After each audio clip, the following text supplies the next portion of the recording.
Y a partir de este momento, Montgomery al Día. Un programa presentado por el Condado de Montgomery con el objetivo de mantener a la población latina informada sobre todo lo que acontece en nuestro condado. Un espacio informativo para que usted obtenga acceso directo a los servicios de su gobierno local. Aquí da inicio Montgomery al Día. Queda con ustedes la presentadora de este programa y portavoz hispana del Condado de Montgomery, Lorna Virgilí. Así es, muy buenas tardes, queridos amigos. Bienvenidos una vez más a casa. Montgomery al Día, su programa oficial del gobierno del Condado de Montgomery, galardonado a nivel nacional. Y como cada martes a las 12 de la tarde, por más de 9 años y medio ya, pues acá, su presentadora y portavoz hispana de este condado, Lorna Virgilí. Gracias una vez más por esa sintonía. Y ya saben que estamos live, Facebook Live, en vivo por el Facebook de Radio América. Comparta de inmediato, porque hoy vamos a estar conversando con Melissa Rivera Pavón, que ya ustedes la super conocen. Ella es especialista en comunicaciones bilingüe de las escuelas públicas del condado de Montgomery. Y como ya saben, ayer comenzó el curso escolar 2021-22 y con clases presenciales. Así que vamos a estar conversando sobre todos los pormenores relacionados con los preparativos y también lo que tienen implementado las escuelas públicas en cuanto a contingencia relacionado con el COVID-19. Melissa, buenas tardes, bienvenida. Buenas tardes, Lorna, muchísimas gracias y para mí un placer acompañarte y ayudar a llevar esta información tan importante a la comunidad. Así es, bueno, acá en el programa ya sabes, tenemos la rutinita que siempre le preguntamos a nuestros invitados qué tal, cómo están, cómo la están pasando, qué tal la familia, cómo va todo. Así que, ¿cómo estás? ¿Cómo estás tú y tu familia? Muy bien, gracias a Dios. Ya como tú sabes, yo tengo 3 niñas y pues este ciclo escolar me toca un reto porque tengo una en secundaria, en high school, una en middle school y una en elementary school. Así que estamos trabajando con 3 escuelas, pero feliz de que están saludables, están felices, están disfrutando del regreso a la escuela, así que no me puedo quejar, todo muy bien. Qué bueno, pues nos alegramos muchísimo de que tu casa esté con bien y tremendo trabajito, amiga, con ese tema de tener 3 niñas en 3 niveles diferentes y 3 colegios diferentes. Ya tú sabes, primaria, intermedia y secundaria. ¡Candela!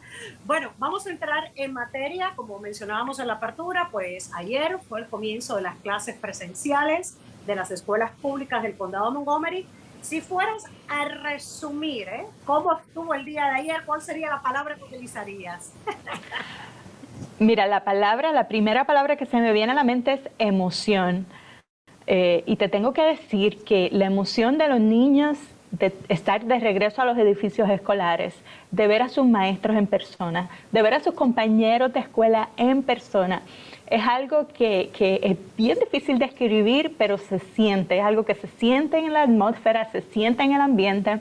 Como saben, nosotros estuvimos haciendo un tour por distintas escuelas, e incluso el ejecutivo del condado acompañó a la superintendente interina de las escuelas públicas en varias escuelas por todas las partes del condado, norte, centro, sur. Yo tuve la oportunidad de acompañarlos en varias escuelas y la emoción es palpable en todas las escuelas.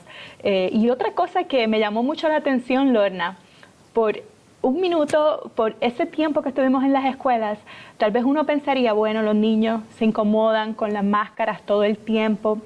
Para nada.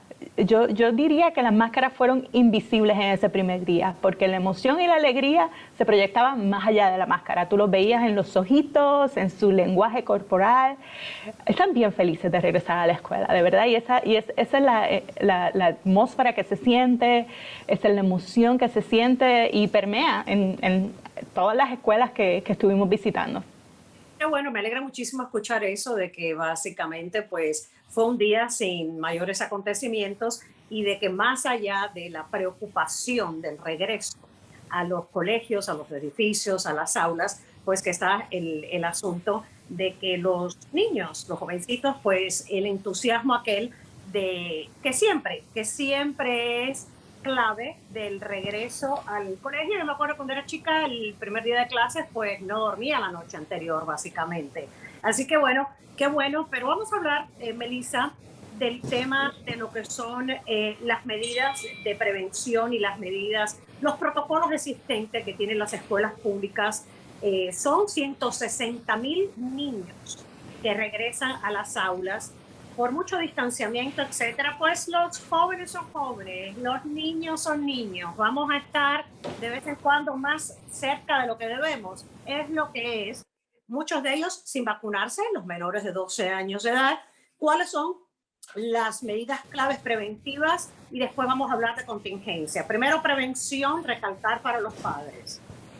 Número 1, el uso de mascarillas es obligatorio para estudiantes, personal, visitantes que entran a una escuela. Incluso ayer las personas que estaban en los exteriores de la escuela están tan conscientes de esta medida que incluso en las áreas exteriores estuvieron usando mascarillas. Así que en el área exterior se recomienda, pero no se obliga. En las áreas interiores es obligatorio que todas las personas, independientemente de su estado de vacunación, usen mascarilla. Del mismo modo, a todo el personal de las escuelas tienen que, de un lado, o vacunarse o tener una prueba negativa de COVID. Y eso es algo que es un requisito de las escuelas públicas, un requisito del empleador para tú poder mantener el empleo y poder laborar dentro de una escuela. Tienes que tener alguno de los dos, la vacuna o esa prueba negativa de COVID. Y pues de la misma manera. Que te interrumpa, hablando del personal escolar y la prueba esta negativa del COVID, ¿con cuán frecuencia aquellos que por alguna razón u otra, que son personal de las escuelas públicas de MCPS, que no se vacunan, cada cuánto tiempo tienen que mostrar esta prueba negativa de vacunación? Perdón, negativa del COVID. Y te agradezco que me hagas esa pregunta porque es algo que se va a pedir semanalmente. No es que comienza el primer día de clase, tengo el negativo y ya. No, vamos a estar dándole seguimiento y esos empleados, esos visitantes o empleados a tiempo parcial tienen que semanalmente proveer esa prueba negativa de COVID.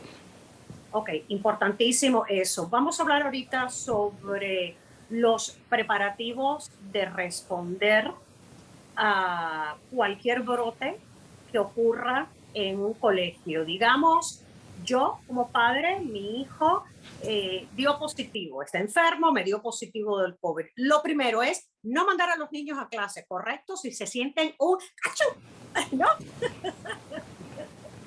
¿Cómo es la cuestión? Recomendaciones para los padres y protocolos de ustedes. Así como mencionas, eso es lo primero. Nosotros como padres, madres y guardianes, si hay algún niño que esté enfermo, y no piense que es solamente síntomas de COVID, enfermo en general, si el niño tiene cualquier síntoma de alguna enfermedad, la recomendación principal es que no lo envíe a la escuela. Con todo lo que hemos aprendido desde que comenzó la pandemia, las escuelas, los maestros, los directores escolares, hemos adquirido una gran flexibilidad en poder manejar este tipo de situaciones, así que si su niño se siente enfermo, no lo envíe, déjenlo en casita. Vamos a proveer la manera de que ese trabajo se recupere, de que esa instrucción se ofrezca en algún otro momento o de alguna otra manera, ya sea virtual, ya sea presencial, pero lo más importante es que demos el ejemplo y de que si ese niño se siente mal, está enfermo, tiene algún síntoma, que permanezca en casita, ¿verdad? En la casa para tener ese cuidado, protegerla a él y proteger a las demás personas que están en las escuelas. Regresando al tema, digamos que mi hijo está en un salón de clases y otro estudiante, compañerito de aula, dio positivo del COVID y bueno, estuvo presente en algún momento en el salón, en el aula. ¿Cuáles son los protocolos? ¿Cuáles van a ser las medidas? ¿Quién me va a contactar a mí como padre? ¿Va a ser el colegio o va a ser la junta? ¿Va a ser el departamento de salud del condado? Por el aquello de estar preparados los padres, ¿quién me va a contactar a mí? El primer contacto va a llegar de ese director o directora de la escuela en la que estudia su hijo o hija. Se le va a enviar una notificación, una carta a la comunidad que se envía en inglés, en español y en el idioma. Si usted en la tarjeta de contacto ha preferido otro idioma, se envía en ese otro idioma. Y tenemos que recordar cómo funcionan las escuelas. Estos niños, especialmente en las escuelas primarias, están en unos cohortes, en unos grupos que son bien específicos. Los niños están todo el día en la misma aula, con la misma maestra, así que podemos hacer el rastreo de contacto. Es algo que se puede hacer con mucha eficacia porque vamos a saber si este niño, digamos, Juan, María, cualquier nombre, tiene algún síntoma, vamos a saber qué otros niños estuvieron en esa aula, en ese salón de clase, con el niño que tal vez pueda tener un caso positivo o tal vez muestre síntomas. Así que el primer contacto va a llegar de la escuela y podemos hacer rastreo de contactos sobre qué otros estudiantes estuvieron en la cercanía de ese niño o niña. Mencionabas que, obvio, mucho más fácil para la escuela primaria porque es un solo maestro con el mismo grupo, mientras que en la escuela secundaria, bachillerato, high school, es un poquito diferente. Los muchachos se mueven a través del colegio, cambiando de aulas, diferentes maestros, diferentes compañeritos en cada clase. Entonces, ¿cuán complicado pudiera ser, digamos, si hay un brote, no un brote, digamos que hayan 2 niños que están enfermos, 2 alumnos en un colegio, y existe la posibilidad de inmediato decir, este colegio hay un gran brote, todo el mundo virtual? Eso es...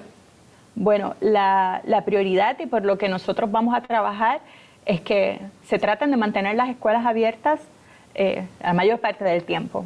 No vamos a cerrar o a movernos a un área de educación virtual a menos que recibamos instrucciones del Ejecutivo, del Departamento de Salud, del Condado de Montgomery o del Departamento de Educación. Nosotros vamos a trabajar por mantener esas escuelas abiertas porque sabemos que es importante que los niños que puedan ir a la escuela vayan a la escuela. Más allá de la instrucción, hay muchísimos recursos que niños reciben en ese espacio escolar.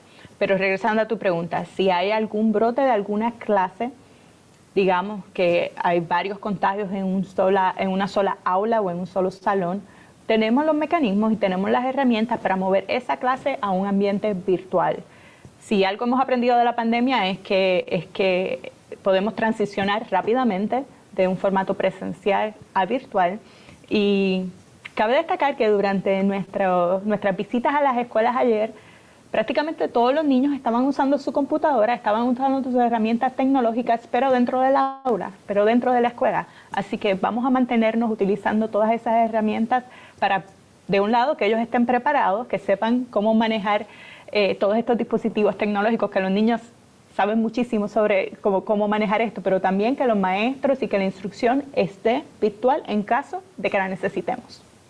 Hablando de maestros, la semana pasada la superintendente interina, la doctora Monifa McKnight, estuvo participando en la conferencia de prensa semanal que tiene el ejecutivo Mark Elrich. Sabes, esa conferencia de prensa, pues yo soy la moderadora de esa conferencia de prensa todas las semanas. Y bueno, pues ahí me actualizo de todos los temas también, ¿no?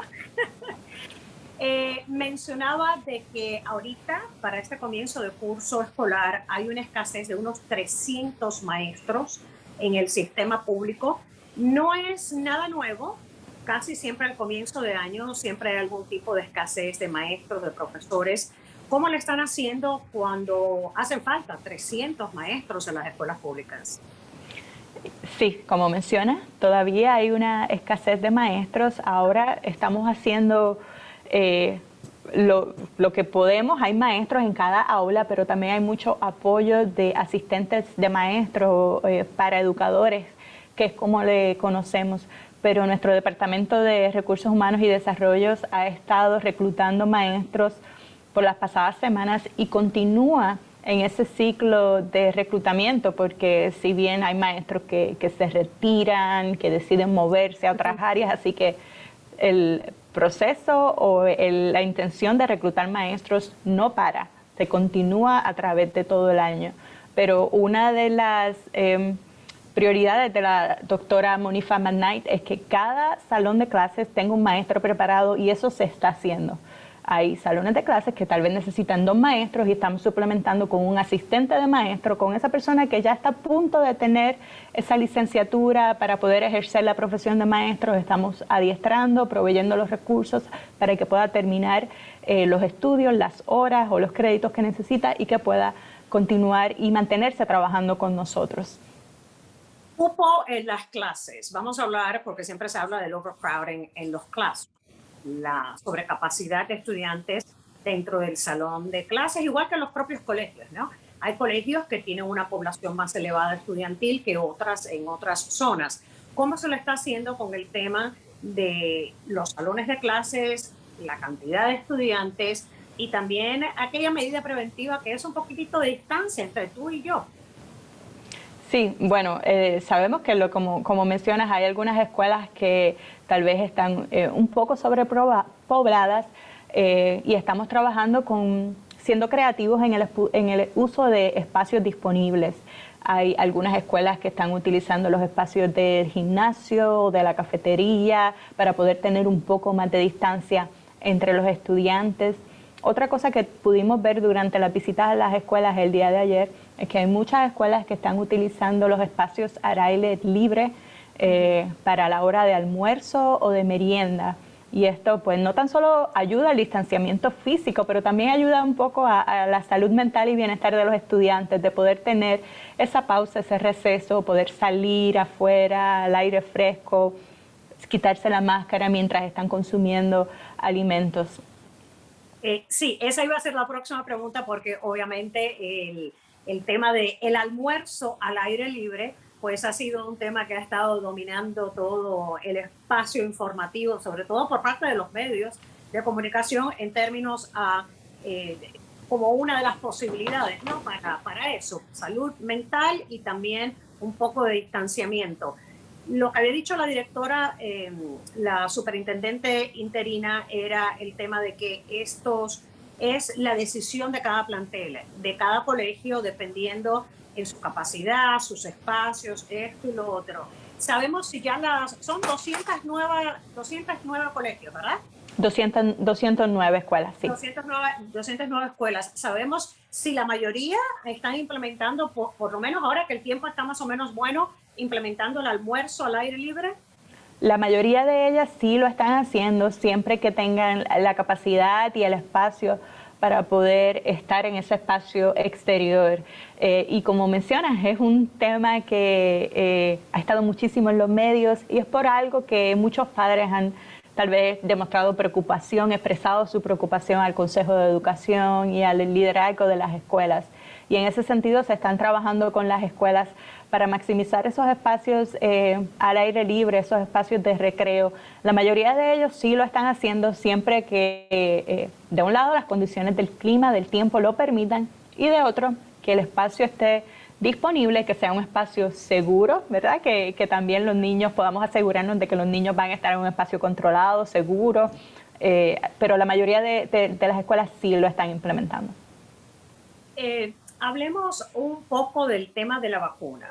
Sabemos que es obligatorio los niños que ingresan en la escuela intermedia, en el middle school, ponerse ciertas vacunas, como la de la meningitis, la de la tosferina, es obligatorio ponérselas.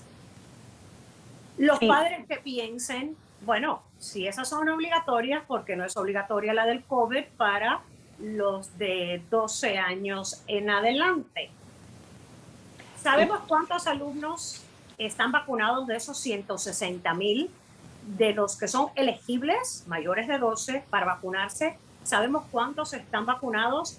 Y existiría la posibilidad, a lo mejor ya hubo este debate en la Junta Escolar, de que sea obligatorio ponerse la vacuna contra el COVID. Y como mencionas, es algo que muchos padres nos han llamado a preguntar si tenemos esas cifras o si nosotros tenemos la capacidad de requerir que esos estudiantes elegibles se vacunen. Y pues la respuesta hasta el momento, hasta hoy que hablamos, 31 de agosto del 2021, no es requerido la vacuna del COVID para estudiantes mayores de 12 años. No es requerido porque es el Departamento de Educación de la Nación de Estados Unidos ¿Quién determina esos requisitos de vacunación?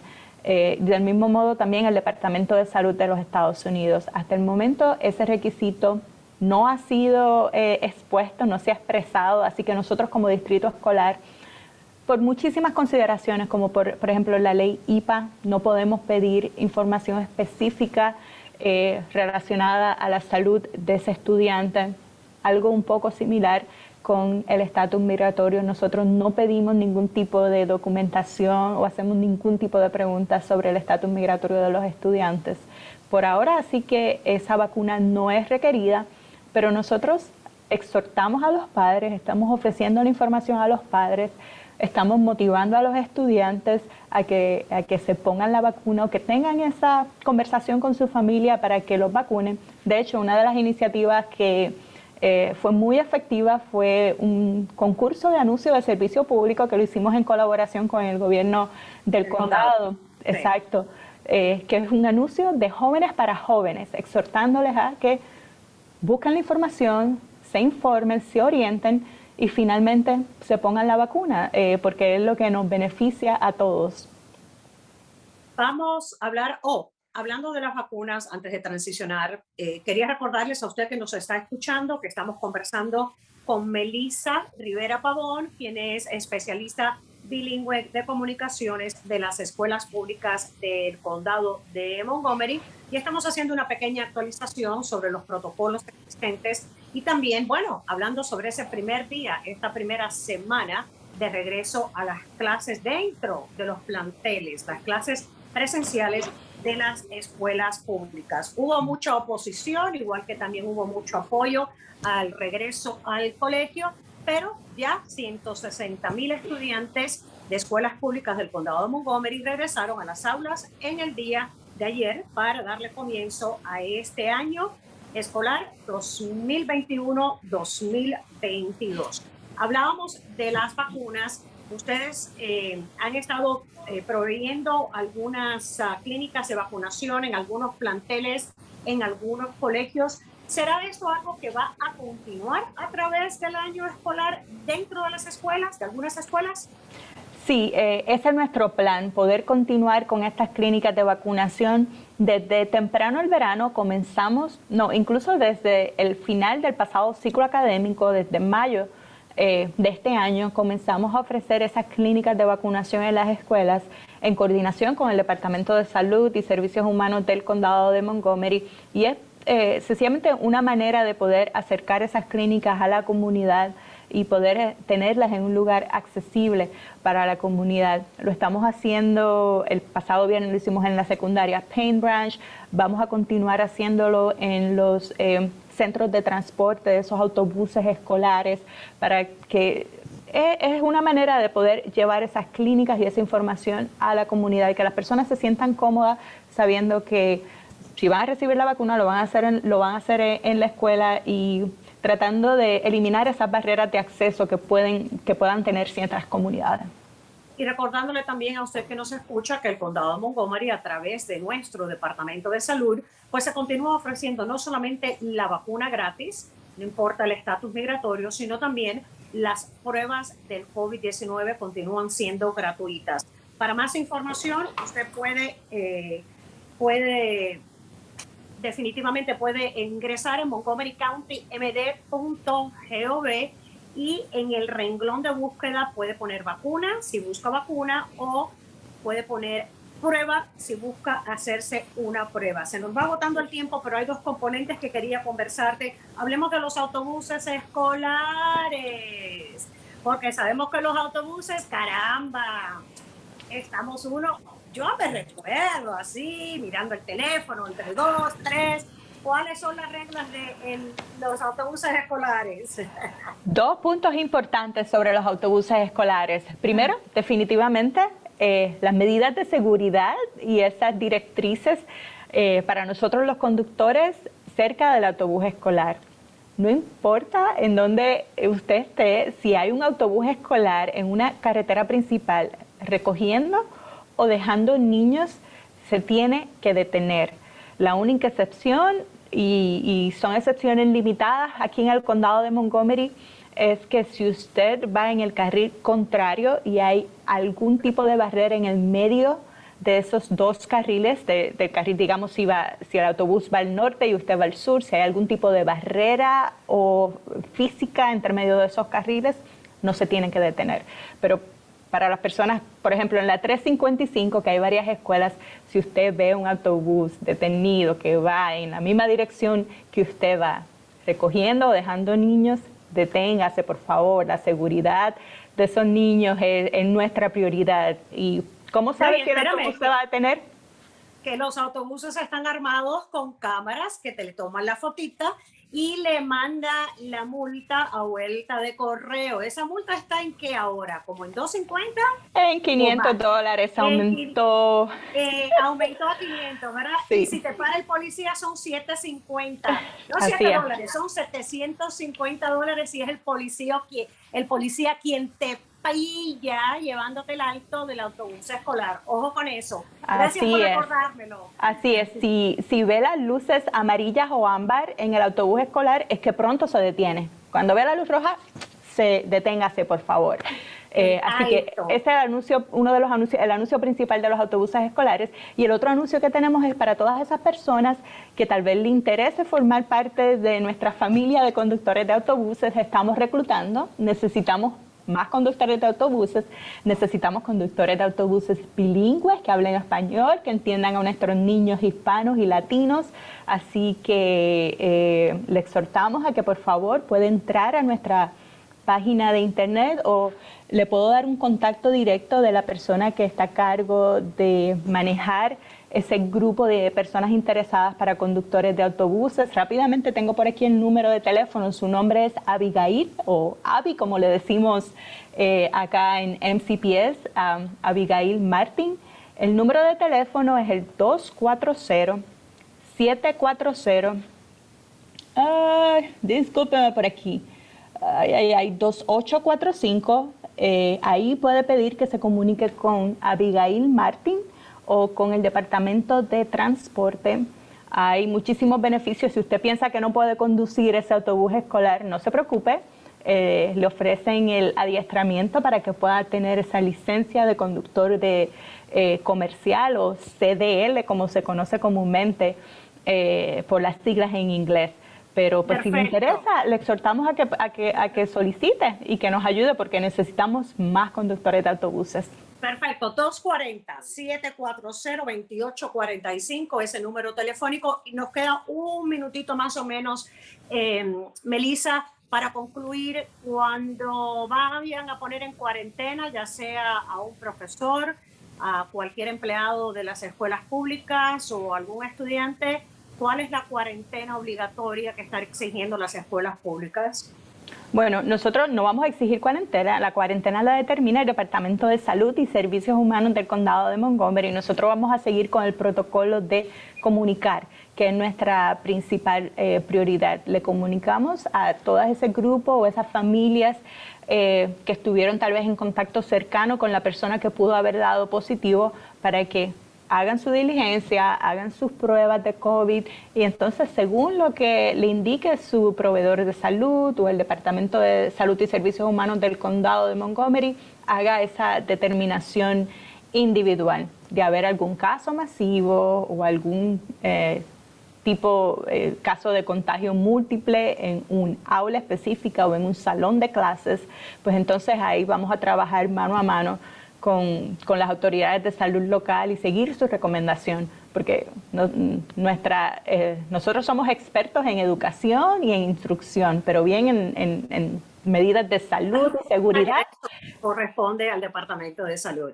Bueno, Melissa, se nos ha agotado el tiempo. Muchísimas gracias por acompañarnos en el día de hoy. Esta semana va a ser bien agitada, bien apresurada para todos ustedes. Muchos ajustes. Se nos pasó a hablar sobre la consejería que van a tener en las escuelas, pero sí a los padres que nos están escuchando, por favor recuerden también de que si su hijo presenta alguna molestia, alguna preocupación, pues siempre puede usted ir a las escuelas donde sus hijos están ingresados y obviamente pedir algún tipo de asistencia en términos de consejería porque la salud mental pues también es clave en todos estos procesos de transición. Gracias, Melissa. Muy buenas tardes para ti, para todos ustedes, y ya saben, hasta el próximo martes. Chao, chao. Y hasta aquí su espacio.